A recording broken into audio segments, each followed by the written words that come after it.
ikaw ang number one.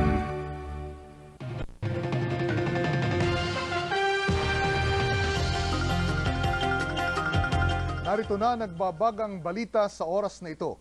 Patuloy ang isinasagawang rescue operations ng lokal na pamahalaan sa Albay sa mga residente na apektado ng matinding pagbaha at pag-agos ng lahar, bunsod ng malakas na ulang dala ng Bagyong Waning.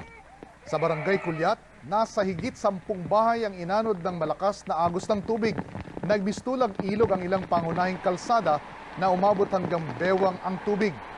Samantala, sinabi naman ni DSWD Secretary Dinky Soliman na nakahanda na ang relief goods na ipamimigay sa mga naapektuhang residente. Ng lahar, bunsod ng malakas na ulang dala ng Bagyong Waning. Sa Barangay Kulyat, nasa higit 10 bahay ang inanod ng malakas na agos ng tubig. Nagbistulang ilog ang ilang pangunahing kalsada na umabot hanggang bewang ang tubig. Samantala, sinabi naman ni DSWD Secretary Dinky Soliman na nakahanda na ang relief goods na ipamimigay sa mga naapektuhang residente. Ng lahar, bunsod ng malakas na ulang dala ng Bagyong Waning. Sa Barangay Kulyat, nasa higit 10 bahay ang inanod ng malakas na agos ng tubig.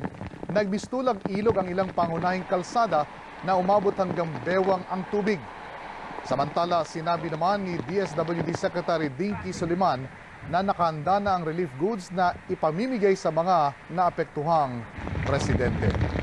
Ng lahar, bunsod ng malakas na ulang dala ng Bagyong Waning.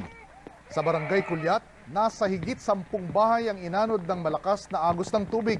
Nagbistulang ilog ang ilang pangunahing kalsada na umabot hanggang bewang ang tubig.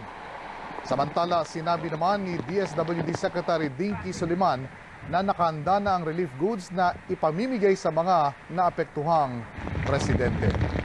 Ng lahar, bunsod ng malakas na ulang dala ng Bagyong Waning. Sa Barangay Kulyat, nasa higit 10 bahay ang inanod ng malakas na agos ng tubig. Nagbistulang ilog ang ilang pangunahing kalsada na umabot hanggang bewang ang tubig.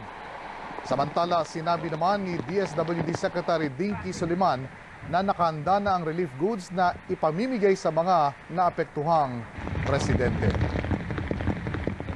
Maging una sa balita, i-text ang alert on sa 2366. At narito na mga balitang dapat abangan mamaya sa TV Patrol. Klase sa ilang paaralan sinuspinde, ilang flight sa NAIA kanselado dahil sa Bagyong Waning. Ilang bayan sa Albay at Camarines Sur lubog na sa baha. 3 na patay sa nahulog na bus sa Skyway. 7 sasakyan nagkarambola sa EDSA, resulta buhol-buhol na traffic.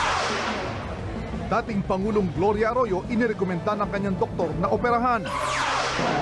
At exclusive ang mga eksena sa binyag ng anak ni Chris Taranillo. Abangan sa TV Patrol.